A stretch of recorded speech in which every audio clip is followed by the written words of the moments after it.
Hi, my name is Dr. Gloria Blaise. Nom say Dr. Gloria Blaise, and I'm here today with the fabulous, the amazing. I'll let her say her name because she could say it better with more emphasis. I just wanted to take some time to just introduce you, my people, my network, to someone that I've had the pleasure of getting to know for a couple of years now. And you've probably seen her on my page or not. If not, then I'm probably not doing the best job of getting her face out there some more. But I wanted to just spend some time today to talk to someone that I admire and love working with. So without any more talking from me, I want to just pass it over to... Aïe, aïe, aïe, aïe, aïe, aïe, gade ou introduction, mon Dieu, gade, gade. Bon, non pas c'est Marie-Guerda Nicolas, docteur Marie-Guerda Nicolas, et moi, mais l'autre dit pour me dire non, oui, parce que non, my name, I was named by my grandfather, who named me Gerda. My grandfather was in the army. Let me just tell you very quickly the story. My grandfather was in the army and was overseeing Germany at the time, and he saw mountains, right, similar to Haiti. Oui. And one of the mountains that they had to go to was a mountain called Marie-Guerda. And so I'm the first grandchild, just so you know. So my mother is the first female of 8, and I am the first grandchild. And my grandfather named me. Yeah. You know, so so I tell everybody, like, really don't mess with me, like. You know what I mean? I'm like, name after a mountain. Okay. So like, that's like, no pressure here at all. Yeah. But like, what a name to be able to live up with. And the funny thing is, and I thought like I was unique. Et puis, m'tend don bon lot Gerda. M'di, oh, koto jwen non sa, ça permet pour ouais, yo bon histoire. You know, I've been carrying this story with my name. I don't think the story went like that. Okay. Parce que te gon bon lot Gerda konya. Chaque fois mon lot Gerda me dit, oh, papa, grand-papa me kite non mais que vrezo yo gen même non Gerda sa. Well, but that's a little bit about me, a little bit about the name. And as you know, I'm born and raised in Gangouave, Tigouave, raised in Tigouave. Born in Gangouave, raised in Tigouave for most of my early years, teen years. So yeah, so. Well, better than Gloria. Gloria, I feel like... Kote Gloria te sorti li men. I'm back on it. Glory to God. Who knows? But Gloria... no, I'm saying Gloria Christelle. Gloria Christelle. Oui, so Christ, Christ. Est-ce que c'est la vraiment Christelle la sorti? Christ, no, mais m'te kon grand-mère qui te Christine. So, I mean, but still Christ is in it. Okay. Mom, c'est grâce à Ika, te de en G. Or G. Oui, G. Non, so you say, okay, Gloria Christelle, bless. Okay, yeah, okay. Yeah. But... On ba ki m toujou kontant de ou parler c'est que histoire sorti Haïti rive là mais ou pas jamais quitter Haïti vraiment. So sou ka fem connaît, and however you can describe this so that you can have people understand your tie to Haiti. Yes. Tell me about, you left Haiti, you came here, not by choice. Not by choice. But then you haven't really left. So tell us that story real quick. And I do think, like, the reason I tell the story is because people say, as you know, I go to Haiti. I'm in Haiti once a month for the last 32 years. Without a stop. 32 I have to years. be home.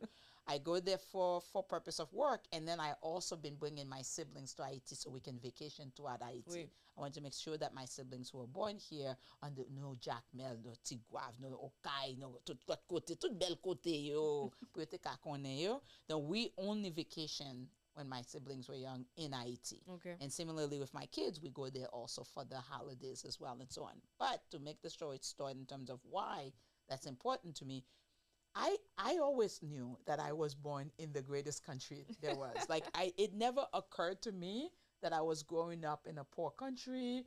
Like, I had mangoes of abundance. I had, like, zaboka in abundance. I can go to the Riviera and find me fishing crabs and lobsters anytime I want. Right. Like, so I never, even though I had some friends of mine whose parents wanted to send them to France to go study and so forth, I never ever once thought that I wanted to leave Haiti for anything, not to study, for anything at all.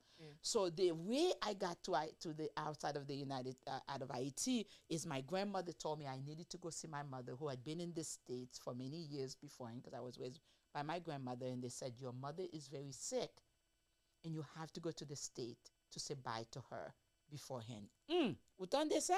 Gade, j'aime connaître gen moun la captain de histoire ça, te jwenn pa yo. OK, m'konne te jwenn pa no dans histoire ça. And I just saw your mom just now. You just saw my mom, right? And I got to, at the time you get to JFK, and then the people come to pick you up at the gate at the time. This is before 9/11. So my mother was wearing her Jordache jean, looking mighty fine, mighty healthy, right, and so on. And I didn't talk to anybody at all because I didn't know any English. The only word I knew in English was good morning. Oui. And I practiced that before I came. I was like, how to get to say good morning. Oui. That's what I learned. And I have to tell you a very funny story because I was on the plane coming from Ayiti to JFK, and I'm sitting by this woman, and they're serving food. You know, at the time they serve you with the glove and everything. Everybody. And then they came, and the woman's like, "Do you want something to eat?" I was like, "No," because I didn't want to leave, so I was like already unhappy. Angry, yeah. And then they said, "Would you like some Coke? Would you like something to drink?" I said, "No, thank you." The woman's like, "But it's Coca-Cola." And I said, "Where is the Coca-Cola?" She's like, "It's in that can." And I said, "Well, why are they hiding Why isn't it?" it? I was like, because in Ayiti, we are very used to our Coke coming in the clear bottle so you can see what it is. But when you get to the United States, they hid the Coca-Cola in a can. So you have no idea what you're drinking. I was like, how do I know if I'm drinking Coca-Cola or something else in this can? I was like, no, thank you, right? Just to give you an idea of that experience. So I think because of that, because my intent was never to leave home, my intent was always to work hard to contribute to a country that had given me so much. Oui. Right? So much. Et mwen te vle, mwen konen mte gon devoir. Mwen konen mte gon responsabilité pour me retourner, pour me faire ça me supposé faire. Les moun dit, ou tellement bon moun, ou fait tel bagay, il y a des gens ou son moun qui comprennent humanité, that you are that you understand the dignity of humanity. I said, I come from Haiti. I was made this way. I was created to recognize that we have a responsibility to the larger world. We have a responsibility to promote humanity and the dignity of people in such a way. So all of that was like a big part of this like passion and the mission that I have, and also like the sense of like responsibility for this legacy of that we're all enjoying, that we're all living, right? I mean, 1804 and beyond. I mean, before and beyond. So one of the things you just said just now, that you know, that this duty to do more and give back to our country. And so, if you didn't know, I didn't know before we met that Ayiti Community Trust, which was co-founded by Dr. Nicolas and Pierre Imbe. This is, from what I'm aware of, Ayiti's first transnational permanent community foundation through an endowment fund. And I didn't know this was a thing until I met Gerda and was introduced to ACT. And so tell people, because there's people that have left Haiti for decades. Gen moun ki pati Haiti depuis longtemps, pa jam tourne back. You ka sorti Port-au-Prince, et puis if Port-au-Prince was their home, then they watch Port-au-Prince come to what it is today. They have no interest in going back home or giving back to the country. And, you know, there's reasons for that. It's not everyone's fault. But to see someone like you that left years ago, has gone back almost every year. Every month for the last 32 Every years. month for the last 32 years, Gerda has gone back to Ayiti. Some way, somehow, she gets there. So don't ask many questions. But my question really is, what do you have to say to our people that are grappling with, okay, I'm from the country, I loved it, but I do not see my role in helping it right now. It's a lost cause.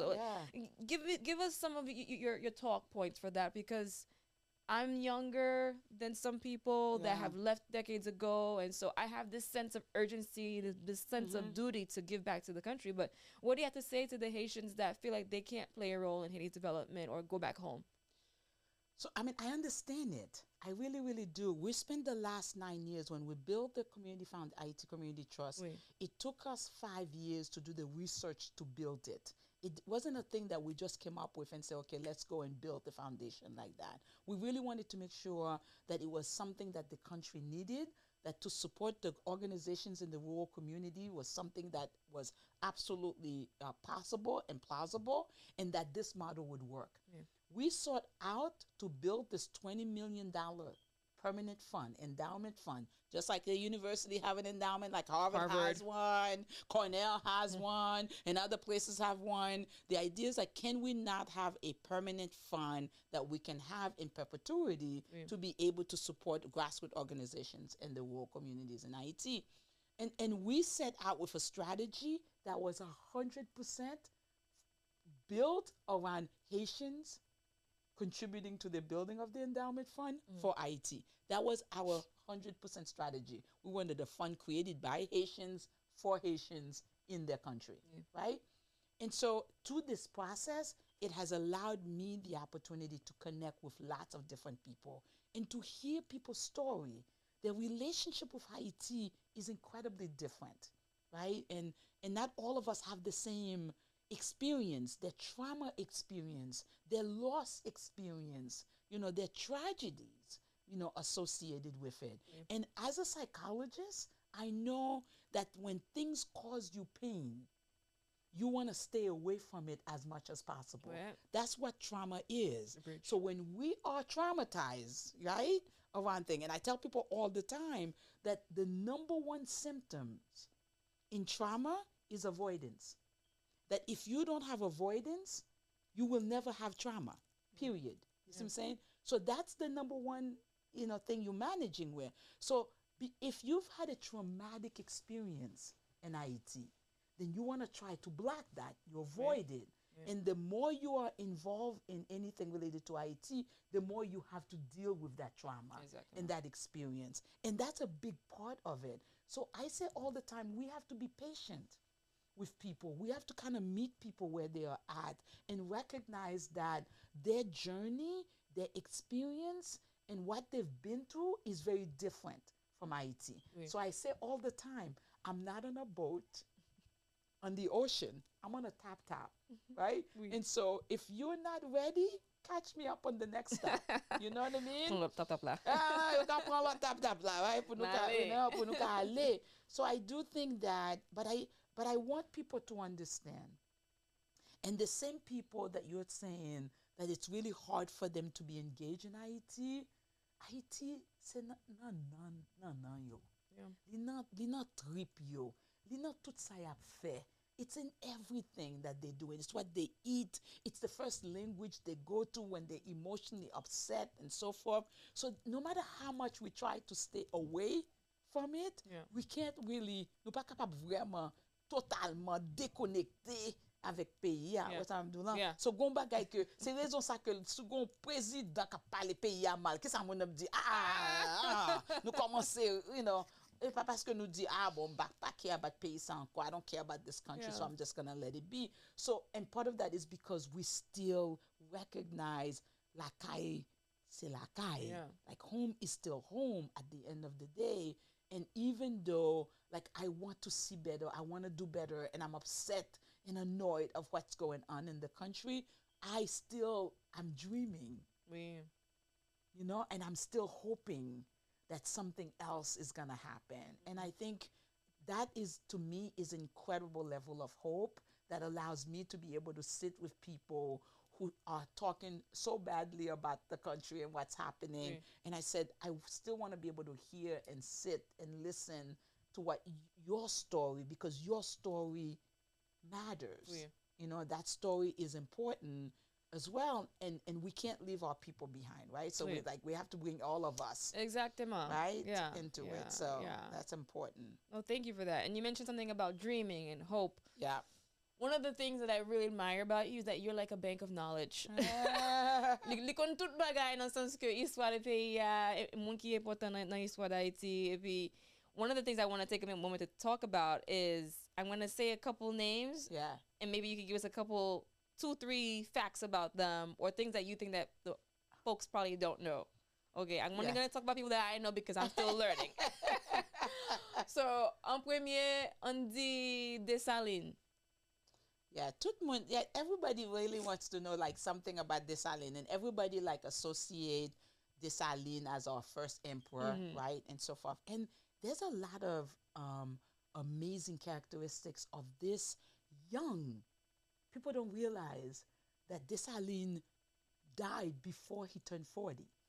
right? Think about like your age and think about the people who are watching the things that you are talking about and so forth and how old they were and to become an emperor of a country, right? Which means like giving his age. And if you think about the timing of when the warriors were fighting, right, before 1791, right, and so forth. Think about how old Dessalines was, right, at the time, but also was raised by this amazing warrior woman, Tantoya, who taught him how to fight, who taught him how to think about country first and so on, and who became like a legend, right? Who became like, I don't think you can go in a corner. Pa kon kwen koto ka ale kounya ou pa konen Dessalines. Kon banti moun non yo se Dessalines yo ye, parents yo ap non men yo Dessalines, you know, ki moun niye.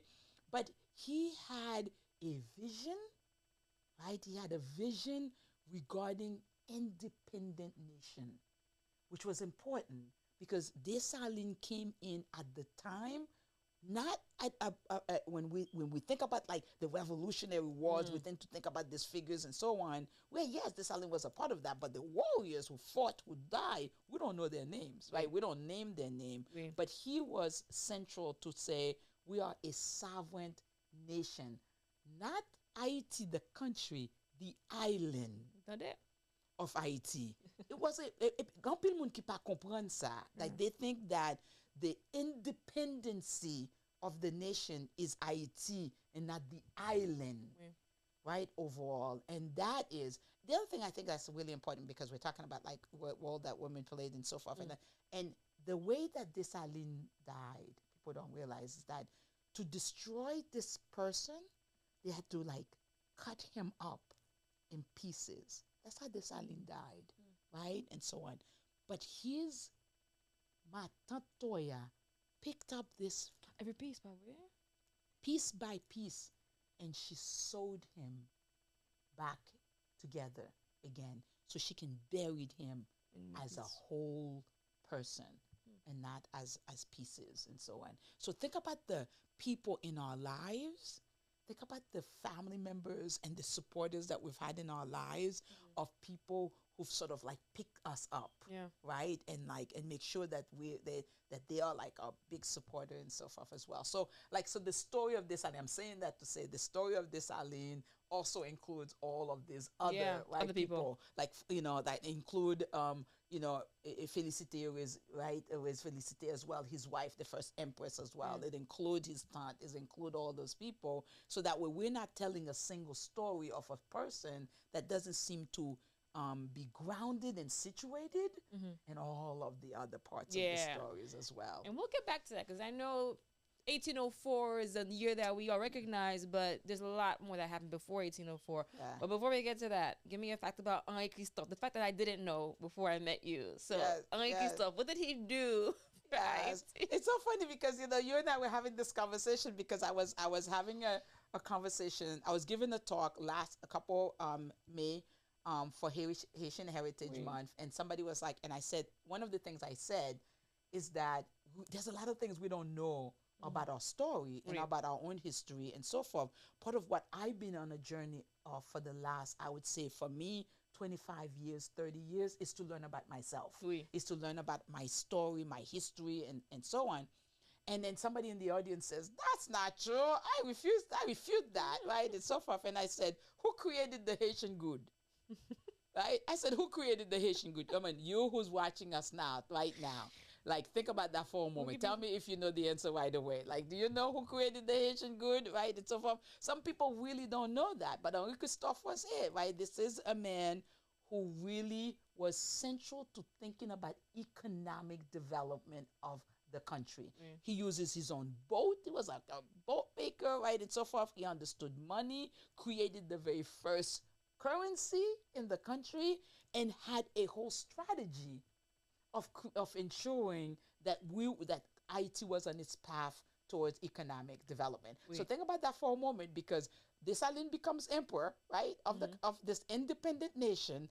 Henri Christophe is the guy that he tapped to be the one to handle the economic development of the country. Now, think about that for a moment, because there's a lot of us, when we get in positions, we just can't put Gloria. I'm going to be like, become president, we can put Gloria as the next Minister of Finance. Is Gloria, does Gloria know anything about finance? Nope.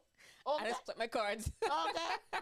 Okay. But it's about, like, how do you make sure that the people that you're putting in positions, right, of a country are really have the talent and the skill to be able to do so. Now, there's a whole lot of things about Uncle Christophe, and I really would recommend that somebody pick up Marlon Dote's new book, you know, The First and Last King, you know, that talks about Uncle Christophe, and to really get the totality of the story of this man and who he was from his very early on as a child, you know, until his death. Oh, wow. Yeah. That's something, I mean, I'm engaged in some of, you know, the foreign policy, but I also take a look at what's happening, you know, politics-wise. And, you know, you want, even in this country now too, right? Who are we placing in these administrative positions that, are they qualified? So to know that, you know, a qualified person, you know, led us on the initial path to economic development, you know, it's, you know, speaks the message. Like, today we should be following that same path. We should be following, I have a natural resource degree. I can't be doing public health or finance. I'll probably make us go into debt. But who knows? But anyways, but I mean, what's a question that you find yourself asking a lot these days? Like, I mean, you're involved in so much. You're professor, full professor at a big university. You're managing Ayiti Community Trust. You have another consulting job, consulting business that you also engage with, and you're doing a bunch of other things. You have that too. It's like you're in a lot of things. So I mean, what kind of like questions come to mind as you observe everyone engaging in the things that you engage in? Are there any questions that you've been asking yourself about, I guess, how Haitians interact with the community? Like, I always ask questions about certain things. I wonder if you've made any observations that make you ask certain questions about what we do, how things are going on these days with our community. I think, like, you know, like, I've been a psychologist now, like, for a very long time. When I became a psychologist, I didn't know another Haitian psychologist at the time. And in fact, nobody understood what that was, you know, what I was going to do with that. But here's what psychology has taught me, which is really is important to answer the question. And that is, psychology is about the mind. It's about the brain. It's about understanding what happens when things go into the brain. Where does it go? How it impacts you, how it impacts your mood, your behavior, and everything else, right? And so on. So I spend a lot of time understanding the brain.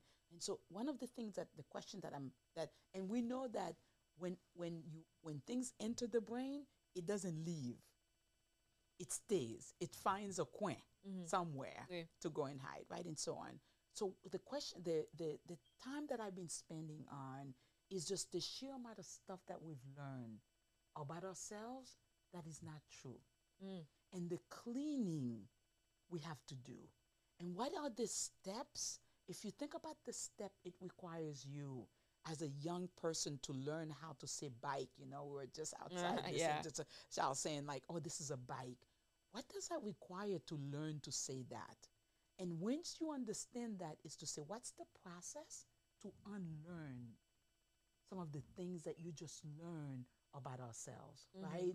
So that way you can be in a very different place about the way that you're thinking about Ayiti and the way that you're thinking about yourselves. And that's the question that I'm really been focusing on, is how can I spend more time with our people to help them make connections around why do they do the things that they do and how they do it, and why do you react to the things that you react, right, and so on and so forth. I'll tell you a very funny story that's related to this that set the tone for me in terms of this. When I first started going to Haiti, I went to this community meeting, right?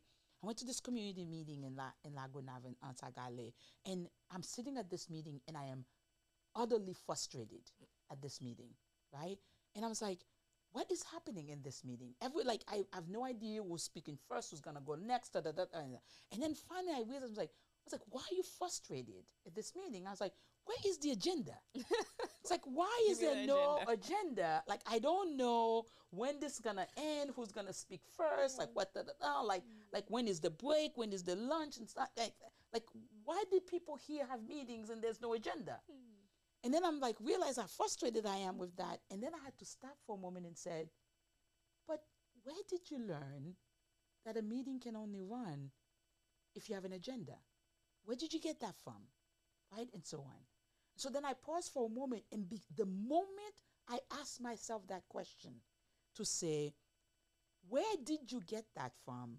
And is it true that you need an agenda for a meeting to run well? Yeah. The moment, Gloria, I asked that question, I paused for a moment, I started looking around and realized the meeting was going really well. Everybody else understood exactly what was happening. Everybody understood exactly what was coming next, and so on. But because we've been so conditioned by certain things, then we tend to run and act and behave with other people based on that conditioning. And that's the part right now I'm spending the time. So rebati on mental health is a big part of that. It's about cleansing our mind and clearing our understanding of ourselves. And the more we're able to do that, the more that we're able to see the beauty and the wonderful thing that's happening in the world communities. And we don't say things like munandeyo anymore. Then we recognize that our culture, our history, our whole sense of being is in the rural community. Ayiti is surviving because of the rural community, right? And so on. But for us to get there, it means that we have to clean our mind around some of those things. So these are the kinds of questions that I'm constantly around, and it's thinking through what is the steps to get there, right? So how do I make sure that when I'm speaking or I'm talking to somebody, I'm asking them questions, right? And I'm asking questions that's gonna get you to say, like, what does that mean? Like you and I were in the car, like trying to get here, and then we're like, where do the word mentor comes from? We're talking about the word mentor, but because we never really looked it up, and then now we have to look it up. When you look it up, you're like, please don't call me mentor. And I suggest everybody go look up the history of mentor, so you can understand what we're talking about here. But it's an opportunity to realize that whatever has been fed to us, we take it on as if it's real, and then we operate based on it, and we never question it. And Baina Bello says all the time, the great Baina Bello, if you don't know who she is, look her up, okay, as well. Baina Bello says all the time that when we ask questions, it builds courage. And when you have courage, you can act differently, right? And so because you're asking questions about your hair, I ask questions about my hair, then I'm able to say, I'm going to have my hair natural. And because I have my hair natural, right, then you're able to, be differently, right, and so on. So it's those types of things that I think right now we need to ask ourselves a whole lot of questions so that way we can build the courage to do the things that we know is necessary for ourselves and for the country. Yeah. Pour en parler là makes me think of trust. Ayiti Community Trust. No, it's not just a random name. We chose the name because it means something. And depuis que j'ai commencé à entrer dans l'activité, philanthropy pour Haiti, I hear a couple things. One, Haitians don't give. Or two, no, I don't trust that org. Or three, what are you going to do with that money? Where's it going to go? What's the breakdown? There's a lot of questions. They're necessary. But one of the observations I've noticed is there is a hesitancy amongst some folks or sub peoples to contributing to, let's say, an NGO operating in Haiti, or in our case, let's say someone hesitant to contribute to an endowment fund. So trust is something I feel like we're actively trying to work on and improve in our communities. So what's your message for people that say, no, I don't donate to any Haitian organizations, I don't trust them? What's your message to people that either don't know or is just still learning how to trust? Absolutely. So we use the word trust because it has a double connotation, right? Trust is a trust fund, because we're building that fund, right, as well, which is really exciting. But the other piece about it is, because I'm a psychologist, and that's why I want people to get this, what I'm about to say, because it's not just related when we say, can I trust in a Haitian organization? Can I trust you as a Haitian? And so forth. It's the same formula that we're going to use in terms of our own personal relationship. Here's the thing about trust. It's not like I have it or I don't have it. Trust is a formula, Gloria. So work with me. It's a formula. So it means credibility. So it's C, credibility, which means when I say to you, the words that coming out of my mouth are real. You can live by them. So if I say to you, Gloria, I will do this, you can take that to the bank. See it? Yeah. Because you know that she's credible. Yeah. So it's C, credibility, plus reliability. So what's the reliability? It's the consistency. That's what reliability is. So it's credibility plus reliability, which means when I say to you, Gloria, I'm going to be ready at 5:30, guess what's going to happen? You were outside I'm at going to be ready at 5:25. 5:30. Right? I'm going to be ready at that time, and that's credibility. Plus connectedness. So that means that we have to spend time together. So it's credibility plus reliability plus time spent together. You divide all of that by self-orientation, SE. Self-orientation. What does self-orientation mean? It means I'm dividing it whether or not I think about myself or do I think about the collective. Okay, let me just break that down for you again. Yeah. Okay, I'm gonna break that down Please, again. I'm like, 'cause All that right. just changed it. That just changed it. Okay. So take up that for a moment. So think of it like if you're taking a piece of paper. Those of you watching this there for a moment, take up this for a minute, okay? So think about that. You're now trying to figure out, do I trust my man? Do I trust my woman? Do I trust my do I trust, like, it's not just about trusting it to give, but it's the same formula. So you're gonna think for a moment, your guy, I trust him because when I get in this relationship with you, I gave it to you like straight. Like you have me 100%. Yeah. You have 10 credibility. You have 10 reliability. Plus you have 10 because we're spending a lot of time together. Because you know how you guys are when you first started dating. You're going to call all the time. You're going to text all the time. You want to be with each other all the time and so forth. So you take all of that. You do 10, 10, 10. That's 30. You divide it now. Are you a person who only think about yourself or you're a person who thinks about the collective? So think about divided by 1 or divided by 2 or divided by 3. Okay. So take that for a moment. So now once you're thinking about the collective and so on, now this person that you now were in with, like told you some things and then you hear them say something else. What happened to their credibility score? That was 10. Well, it goes down to like maybe a 7 or a 6. Okay. Now they used to be able to show up and do this thing with you all the time. They were consistent. And now they show up here one time. They show another thing another time. They're not consistent with you. Guess what happened to that score? It goes down. And now because of all of that, now they fall away. You're not talking anymore. You moved to Miami, so their people are not necessarily seeing you in the same way anymore. You're not having conversations anymore. Guess what happened to that score? Goes down. The reason I'm saying the formula is because people seem to think that do I trust ACT, right? As if it's like I trust or I don't trust. It's either I have or I don't have. You have to take a look at the formula and says, do I find them credible? Do they consistently do what they say they're going to do? And do they take time to get to know me? And then are they all about themselves or are they about the larger community and the larger work? You see what I'm saying? So once you're able to look at it, so it could be that the person is like high on credibility, but their reliability score went down a little bit. Or they're high on reliability and credibility, but I'm not seeing you a whole lot because I just don't have the time to give you the same time. So your score and connectedness is relatively low. So your trust score is still going to be high. Right? And so on. But as you start to diminish on your credibility, on your reliability, and spending time with the person, your bank account, Sherry, will be on zero. So when the person cheats on you, see, credibility, they told you they were going to go with their friend, and they didn't go with their friend, there was somebody else somewhere else, that's credibility score. And there goes their score. When that starts to go low for the person, and now you are at a 0, you have to build it back again. So I tell people, when it comes to ACT, we are using the trust part because our words have got to mean something. So when we say to you that we are using funds to support work in the grassroots organizations and the rural communities, go see it. Go see it. And you can. Go see it. Actually, you can go see it.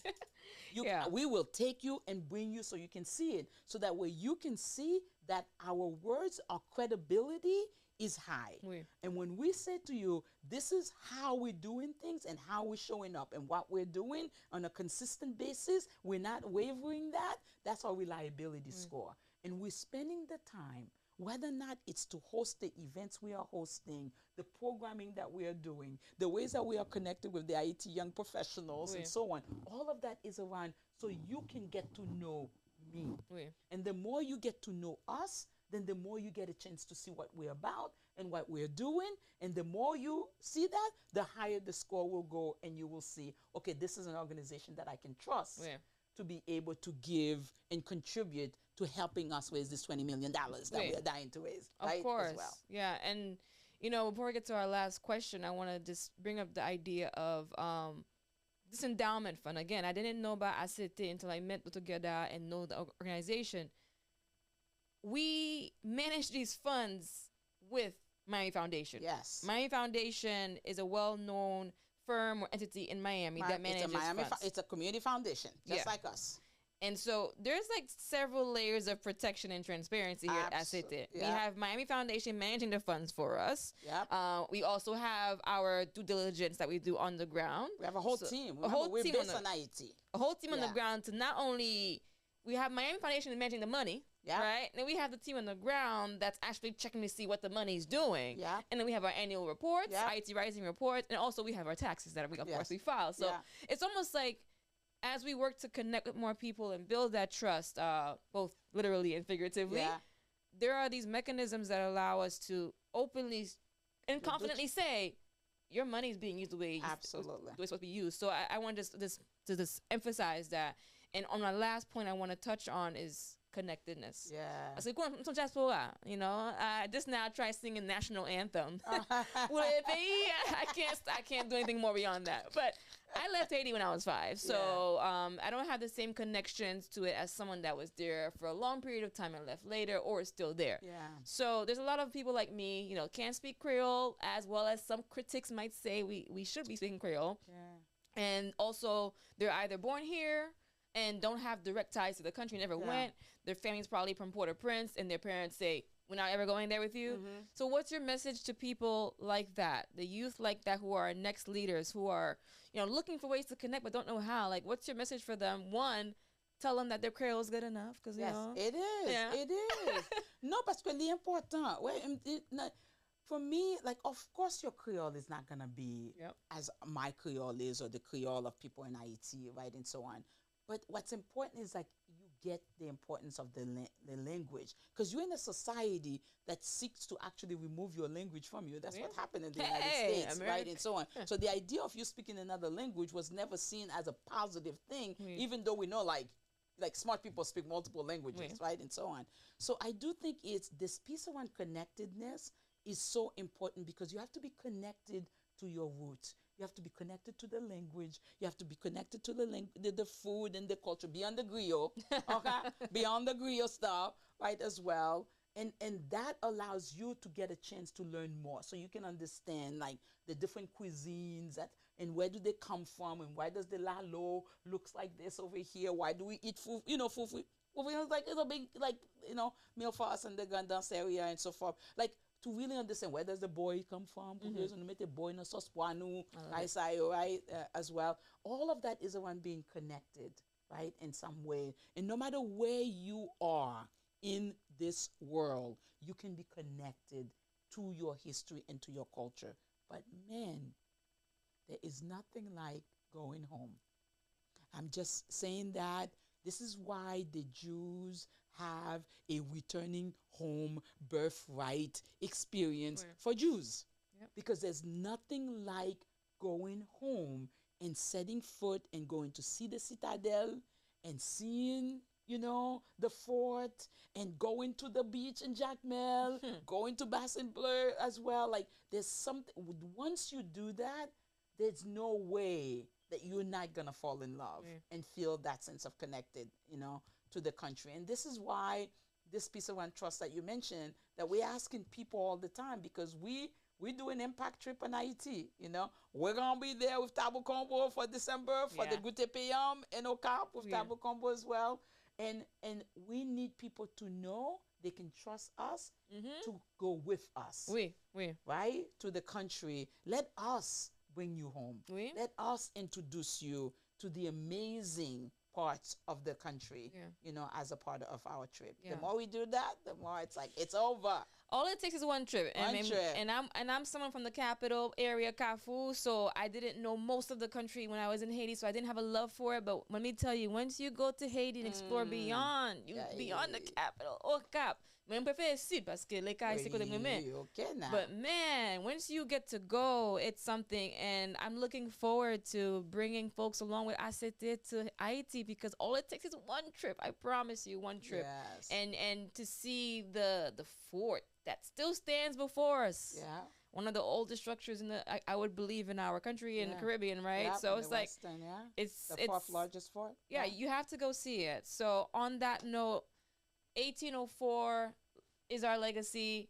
And I want to just close off with just the thought about our 1804 campaign and what that means for us here at ACT and to the public, because we just talked about a lot here: connectedness, trust, knowing our history, even before 1804, because there's a lot happened before 1804. A lot of things happened. But I want to have you just briefly talk about the campaign and then pass it over to me to just close it off and talk a bit more about the campaign. Absolutely, absolutely. We're really excited about the 1804 because I think everybody, no matter where you are as Haitians, 1804, you know it. Yeah. Right? You know it. You talk about it. You sing about it. Right? And so I have it tattooed. Right? You have it tattooed. Okay. Some people have the tattoo, right? And everything. So, and why is that important? Because 1804 is the year where we signed the paperwork that indicated that we were free. It's not a revolution time. People need to be clear on that. That we signed a constitution that said we were now an independent, sovereign nation. Oui. And that is huge, right, for us. And we want to be able to remember that moment of freedom and what that means for a group of enslaved people to come together and said, we will fight, right? We will resist, and we will declare ourselves in 1804 free. Yep. And that is why we at Ayiti Community Trust want to make sure that people understand that legacy and understand the story behind 1804. We want them to understand and connect 1804 to Fort Liberté, the only area in Haiti that was renamed by Dessalines, right? As well, we'll be there as well, right?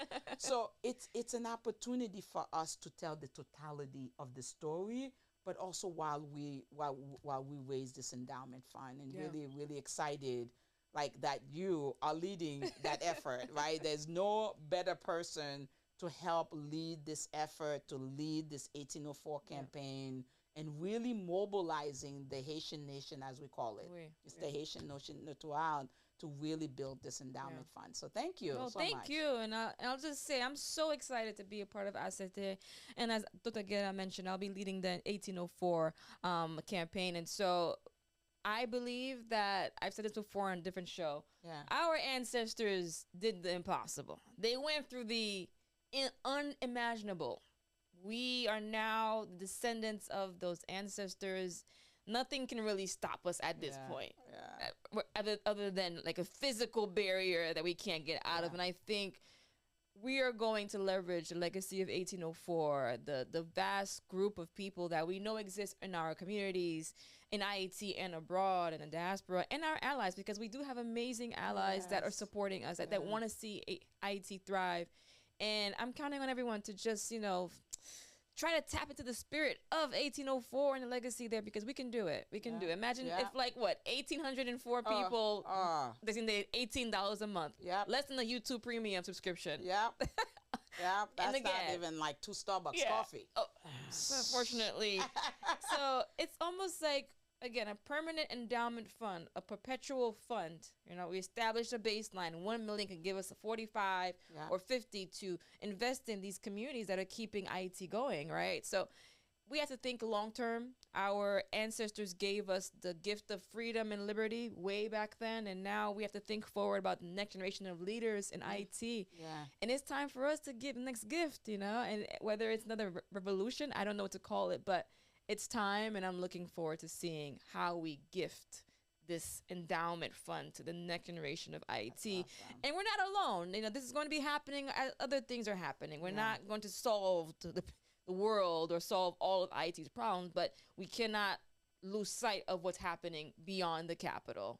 And as you can imagine, the more good things happen, at some point the whole will be good. Absolutely. There'll be no choice but for entrepreneurs, but for politicians to be like, okay, time to switch gears because everything else is working okay. Yeah. So I want to thank everyone for tuning in. It's been an honor, of course, to speak here with Dr. Nicolas, and you'll see us. We're not going nowhere. You'll see us here, Ayiti, Miami, Boston, New Jersey. Because that's the reliability. We're consistent. We're not going nowhere. So I hope you enjoyed, and thank you so much. And I wanted to thank Line Wave Studios and Anne Lafontaine for helping us have this space this evening to talk. Yes, thank you. And thank you, everyone. Et passez une bonne journée. Et puis, when we go on ITCommunityTrust.org, and you'll see us. We ain't going nowhere. Yes. Merci. Mm-hmm.